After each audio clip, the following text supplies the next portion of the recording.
All right. Great. Well, I appreciate you guys joining us today. I'll do quick introductions from us, the members of the board of directors that are on here, if anybody else wants to introduce themselves. But I'm Allison Kaczynski. I'm the president and founder of the SATB2 Gene Foundation. So I have a 10-year-old daughter, Caitlin, that was diagnosed shortly after birth with the condition. And when she was 3, I founded the organization. So we're here in year 7. Over here, I don't know which way, I have Jenna. I'll let you introduce yourself. Yes. Hi, I'm Jenna. I am on the board of directors as one of our family support coordinators.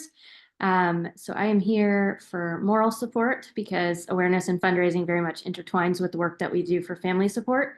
I'm also a SATB2 mom to a 7-year-old daughter named Hallie, and I've been on the board. I'm in year 4 now.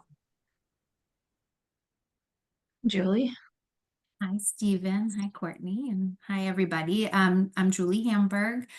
I live in New Jersey, if that's helpful for anybody. I have also been on the board for 4 years, primarily supporting Allison with some of our awareness and communications initiatives.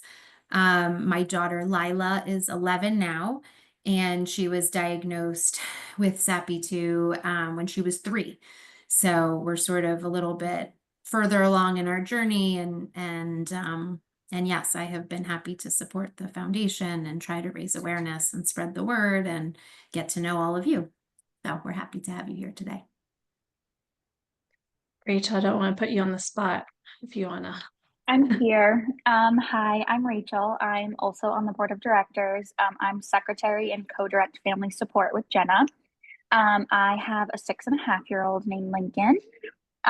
He was diagnosed in the middle of COVID in 2020, when he was about a year and a half old. And yeah, we live in Florida, and family support is really important to me. And like Jenna says, it really intertwines with awareness and fundraising and everything else. So I'm just also here for moral support today. Great. If anybody else wants to introduce themselves, they are welcome to, but I won't put anybody on the spot. So I will introduce myself. So I'm Steven Sika, new to the group here, but I'm a father of Luke, who has SATB2 associated syndrome. We learned that he had a genetic deletion when he was almost 3 years old. He's now going to be 4 in July, and I've been inquiring about ways that I can support the foundation. And I've had a couple of conversations with Jonathan Riva, who was fantastic and actually lives like 20 minutes away from me, which is super wild. So we plan on connecting further. And my uncle, Ray Figueroa, has also been in touch with Allison. I believe we have exchanged some emails too. And he's been in communication with David Bright. So we're trying every which way to see how we can help the organization and help our families. great. We look forward to getting to know you. So, Courtney, it's nice to see you again. Nice to see you. I'm Courtney. I have a cousin with SATB2. He's an adult now. We're actually the same age, so we grew up together. Most of you may know they're the Watkins family, so pretty well known in the group. And then I'm actually a genetic counselor in children's genetic conditions at Cincinnati Children's. So I have kind of 2 sides to it, and I was just looking for ways to further support the group. Well, we appreciate you all being here. So we'll go ahead and jump in. I kind of combined today's session with 2 committees because there is a lot of overlap between what we do with awareness and also with fundraising, and then also to just acknowledge that hosting a lot of meetings is hard with all of our schedules. I appreciate everybody being flexible today with the bump up in the time. I was trying to schedule it while my daughter was in therapy, and of course that inevitably never works out. Somebody gets sick, so I had to pivot and do what we needed to do as we all do as parents and family members. So Julie works with me on the awareness committee as well. So what we're really doing this year, we've had more informal efforts to have volunteers and have volunteers kind of on different projects. So what we're really doing here in 2025 is really formalizing our committees and giving more structure to the opportunities to get involved and have different board members leading the various committees that we are working on. So Julie, I'll let you jump in about the awareness committee. Sure.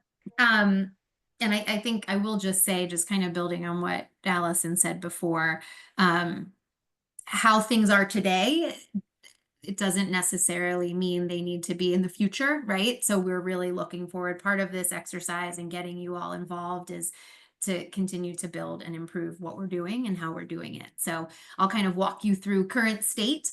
But again, I think the hope is that we keep getting your fresh ideas and perspectives and thoughts so we can be bigger and better down the line. Just from a high level perspective, I mean, the purpose of our awareness committee is to naturally raise awareness of the syndrome within the broader general public and the healthcare community.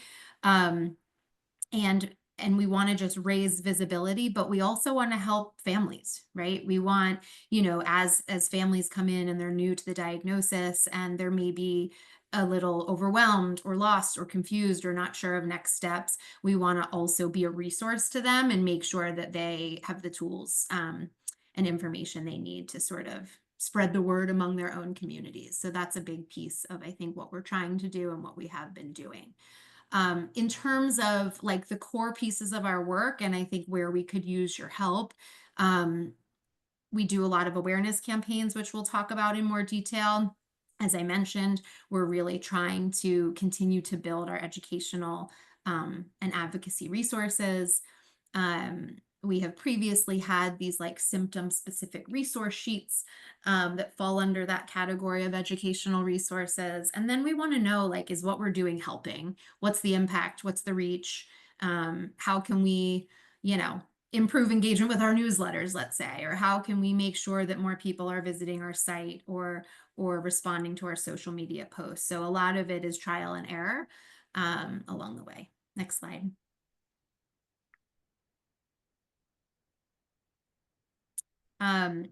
So the next few slides will sort of break down all of the categories that I just walked through, but you are probably all very familiar with this. We have two really big awareness campaigns. One is in August, in the summer, August 22nd, which is Dr. Zarati's birthday, as you may know, but that's when we have declared SATB2 Awareness Day. So we try to do a lot in terms of fundraising, which Allison will go over.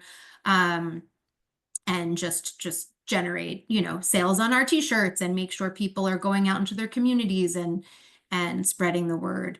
We also try to contribute and manage campaigns during Rare Disease Day, which happens the last day in February. We try to leverage resources available through NORD and other organizations that are broader than SATB2, but then we try to also leverage it and use it as a way to showcase our community and make sure people are paying attention to us.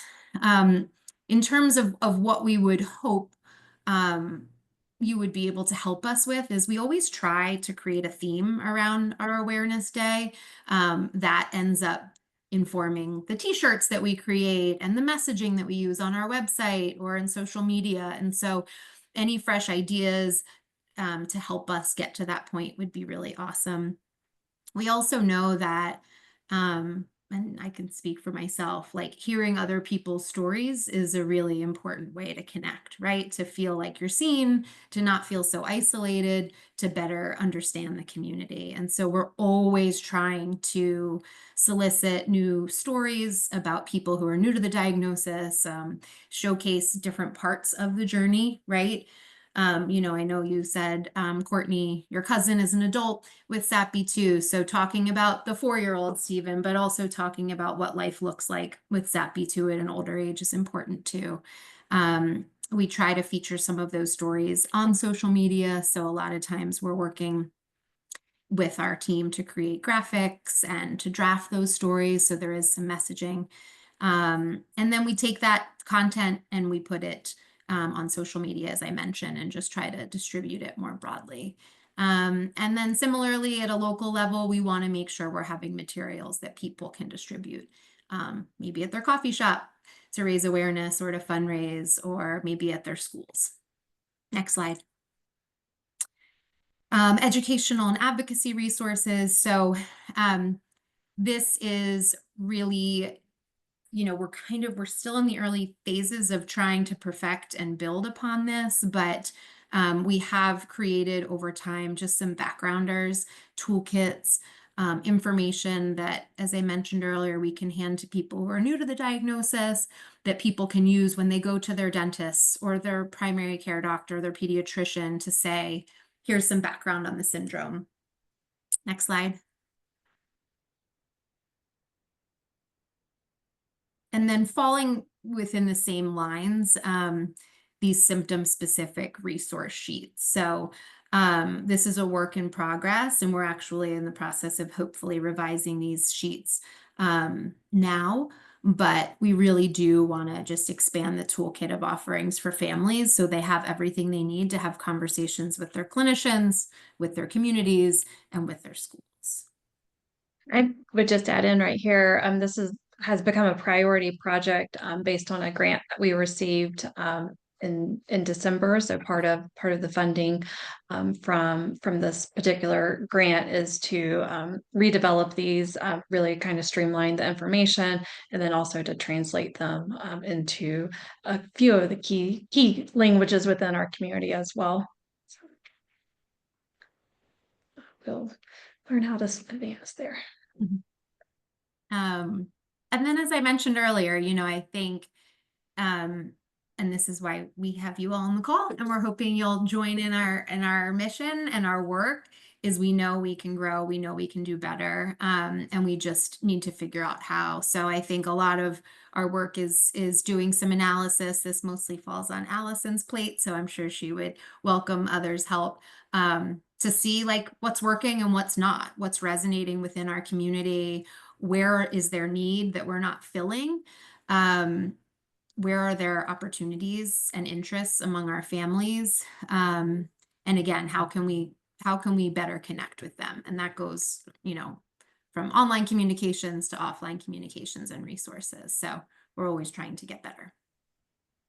Yeah, absolutely. There's, as Julie just said, what are our gaps? We know, in fact, an email landed in mine and Julie's inbox this morning with an ideal about toolkits for schools with these ready-made packages, right?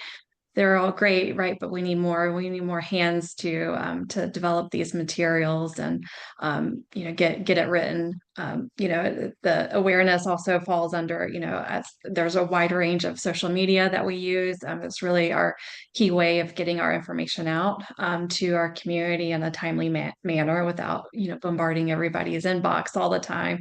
But of course, we don't have emails for everybody, right? So we do utilize our website a lot, right? So website reviews, what are we missing, there, from an outsider's perspective, like Stephen as new to the diagnosis, right?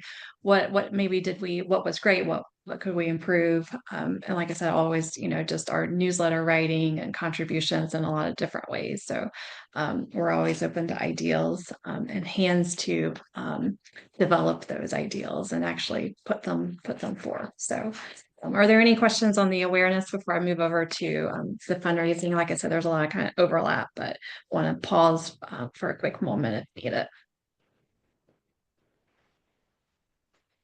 Have you ever tried to run a campaign through, local news in terms of bringing awareness? Has that been successful or tried?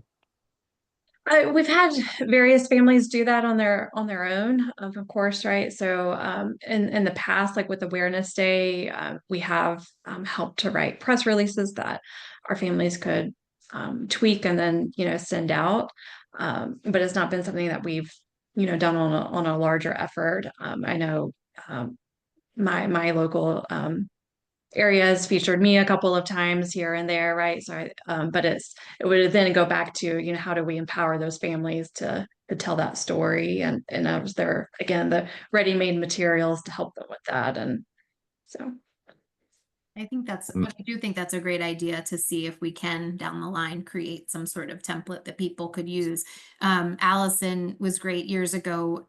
I believe there was like a template for having a state, doing a state proclamation around SATB2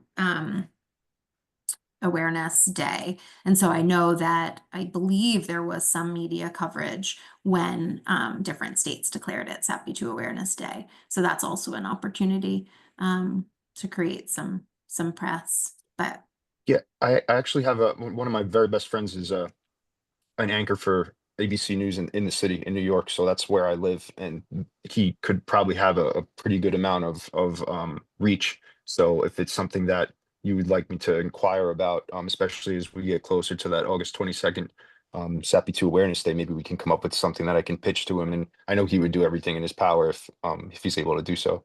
yeah, that would be That amazing. would be great. All right. I'm going to move on here to the fundraising committee.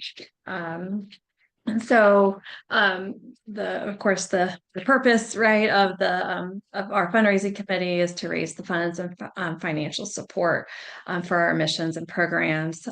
We need to identify and secure a variety of streams of funding sources. And so we can do that in several different ways. Through our fundraising strategy development, like really refining it now that we've grown so much in number of community members and size of patients. We can't rely on social media as much as we did in the early days, right? The algorithms have all changed. It makes it a little bit harder. People aren't as trusting of that. So what are those additional sources where we can still utilize the peer-to-peer fundraising method? Event planning and execution, grant applications, fundraising campaigns, and then again, it ties back into communications and awareness. So a lot of overlap there. I do want to preface everything that I'm about to say under the fundraising committee. We are in the process in the next few days posting our first part-time position to hire a director of development. So assuming that we're able to hire somebody into this position, that this committee would work to support the new director of development. A lot of what we've written into that job description overlays with this, but we realize the importance of having a dedicated fundraising person to really propel us as an organization. And that's where we're putting in some resources this year. So again, helping to with the fundraising strategy and development. So really reviewing what we've done in the past, what's worked, what hasn't worked, how, maybe the trends, right? As I've mentioned, the social media trends for fundraising, there's been a decline in that. So identify the funding opportunities, develop the strategies to support our programs and initiative, and then align our efforts with our strategic plan as well. So our strategic plan, and we're in our final year of the 3-year plan that we wrote. So we've really, as an organization, been taking a lot of time to say, okay, well, we haven't hit these goals for various projects. So we're, refining what we're doing. We're trying to really hone in the focus. And so do those projects and do them really well. So from family support, what does that look like? What does research look like? What does awareness look like? And so I think as we have grown as an organization, we really have identified the areas that we're really strong in and that we need to focus on as well. So help us with the event planning and execution. So I've really, ever since I would say this last conference, we've had a lot of really good momentum, I think, of having such an amazing group of people in person with us last summer. I'm seeing a lot more community-based fundraisers. So whether it's a family hosting a golf tournament in their own community, or a yard sale or a bake sale, or designing their own shirts. So we've had quite a kind of variety in the last couple of months of people wanting to implement their own community-based fundraiser, utilizing their network. So we want to do everything that we can to support them. As much as we can, as all volunteers as well. But then also, what are some pre-made events that we can do and package that back out to our community to say, if you want to host a virtual 5K, we're going to do a a virtual 5K on this day, right? Here's how you implement it in your community. Here's all the tools, and then empower our families to go out and do that as well. So there's a lot of ideals. We just need to really focus in on one ideal and develop the supporting materials there, and then encourage our families to do that. So again, organize online fundraising campaigns. So if social media is not still quite the thing that we're looking at, what are the other ways, right? We're always still going to implement our social media fundraising campaigns, but is there another peer-to-peer giving platform that we could identify and utilize as a community to encourage our families to set up their own personal fundraising page, and then encourage our families to share that out? So again, the more ready-made that we can make it with templates of sample emails and sample posts, et cetera, the easier it is for all of us as busy parents who are maybe stay-at-home parents or who are also working parents, that we can turn around and just really plug and play with that. So again, the developing the guides, the toolkits, and then educating our community about all these different opportunities. So we have some fundraising guides. I certainly know that we can always expand on what we're doing. I'm happy to grab calls with our community as well for those.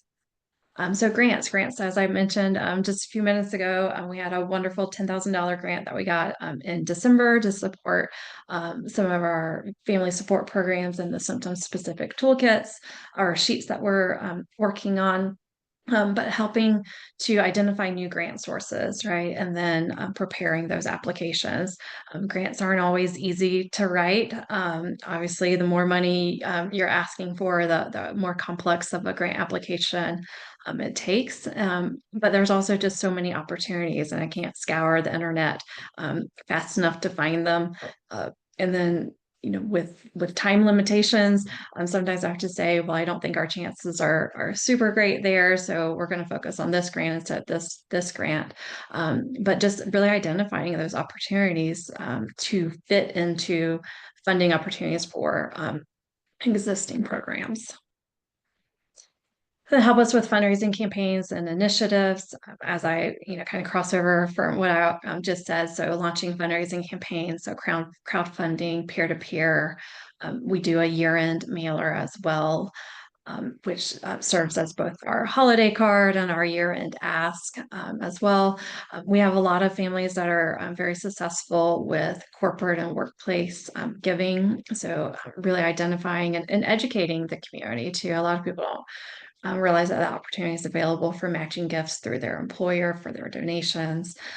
This past year with our conference, we were very successful with sponsorships. And so that's, as we are planning forward for our 2026 conference, there'll be a lot of fundraising opportunities there, funding opportunities from both sponsors to raffle items or silent auctions.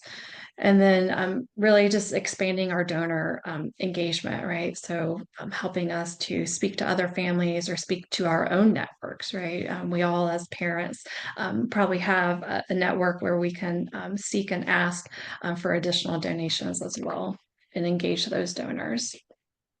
So again, the crossover with communications. So almost everything that we do with awareness ties back into fundraising, right? For the education standpoint, just making sure the messaging from Awareness Day ties in, Rare Disease Day, Giving Tuesday, anything like that, that we're doing that to both raise awareness, but we're also tying in with the fundraising effort as well. I will note that for Awareness Day, while we say it's August 22nd, we really ramp up for the entire month of August. We really ramp up pretty high with our social media efforts, and everything that we raise during the month of August goes back to SATB2 research as well. And one other thing that it may fit in better on the next slide, so I'll hang on to that. Oh no, it doesn't fit in on that slide. Is that if you didn't see it yesterday on social media, we are partnering with the University of Pennsylvania this year to have a bike ride team for SATB2 for the $1 Million Bike Ride. So it's a wonderful opportunity for us to again raise funds, be a part of a well-oiled machine an event that we're not having to put on. We're showing up and volunteering. We need volunteers as well as in addition to cyclists. So we are seeking at least 5 cyclists to take part. They can create a fundraising page on our behalf, and all that money comes back to us. Again, we're going to earmark all of that money that we raise through the $1 Million Bike Ride towards SATB2 research as well. So we have a great opportunity with that event. And that is in, I think, June 14th. It's in June. I'm pretty sure the 14th is the Saturday. So together we can make a difference. As I think we've already shared, we're all volunteers, we're all parents on the board. We do have one very tiny part-time admin assistant that has been with us for the past year. So, but otherwise, we're all volunteers. So I will stop there for any questions. Stop sharing my screen, right? There any questions or comments? I have a question, Allison. If we were to find, you know, a list of potential grant sources, what are the steps? You know, would you like me to send them to you? Is there, you know, a protocol? Yeah, a lot of times people will forward them to me, and then I can review it and see. And then if there are a lot of opportunities, maybe we could tag team and figure out how to write them. I do have a lot of, the great thing with a lot of what we do, there's a lot of materials that are already created. Some of it's internal, right, that we can copy and paste from previous grants as well. But I have other community members who do just share the email listing with me. Okay. And one thing that I'll just bring up, because Stephen, some of your comments have made me think of it, and I'm sure you're thinking of it, is we all have connections, right? So I think like we are hoping that not only you will be willing to support us with your own time and expertise and knowledge, but to the extent that, like you said, Stephen, you have, a news broadcaster who may want to cover, or maybe of some grant sources, or, in the past in my job, I worked with a lot of creative agencies who ended up offering some pro bono work to the foundation. So like, I think it takes a village, right? And the more people we have and the more resources we have, and the better we're able to kind of tap into our own networks, not just for fundraising purposes, but for hands-on support, the better. So keep thinking, depending on where you work or where you live or what you do, if there are ways to get more people involved, I think that would be valuable as well. Absolutely. Great. Any other questions? Anything I didn't cover? Julie or Jenna, that you guys can think of? I know Jenna put in the chat. So Jenna lives in Pennsylvania, so she's coordinating with parents up kind of in the Northeast about the $1 Million Bike Ride. We do, if you're not a cyclist, and you don't even have to be a SATB2 parent, if you just have friends that are cyclists that are willing to be on our team, we can create a fundraising page for them to utilize, and then you could share within your own networks as well. And we do also need at least 10 day of volunteers as well. So we're supposed to commit to 15 people total between the 2 categories. So we're really looking forward to having and it's a great time to get our families together that wouldn't, always have that opportunity as well. Stephen, I know you met with Jonathan and he's close by, so that's amazing. Julie's over in New Jersey. So we have another board member up in Buffalo, New York as well. So yeah, Jonathan came to my house. I wonder, Stephen, how close you are, how close we all are. So Do you live in Northern Jersey? I live in Northern Jersey. I was in the city for many years. So probably like 25 minutes for me. I live in Westchester County, so. Okay, amazing. All right, I'm in Montclair, New Jersey, so also Nice. commuting to the city area. So what, Allison, is the next step? I mean, do we want Courtney and Stephen and Belinda? I know we didn't have a chance to meet you, but I mean, are you guys like as new projects come up? Can we tap you? I don't know, Allison, how you wanna. Yeah, so what I'm going to do is type up a more detailed email, just with some with a recap of what we've discussed. I'll share the recording as well, and then we'll just catalog 2 or 3 immediate steps where we need involvement. See if that strikes your interest. If it doesn't, respond back to us and say, no, I'd rather, I want to help here. I feel like, I'm better suited in this area. And we'll work with you. Like I said, we've got a lot of projects. We have a lot of ideas. We have a lot of projects. We just don't have enough hands. And so we're excited that you guys took the time to join us today. I know some people said it's during their workday, so they couldn't join. So they'll watch this recording as well afterwards. But I would probably say on Monday, I will get that email out with kind of those immediate action steps. But in the meantime, you're welcome to email us, any one of us, with ideals or where you really want to get plugged in, and we'll get you moving from there. All right. Well, I'm happy to stay on. I'm going to stop the recording though. If anybody wants to, let's see, where do I make sure?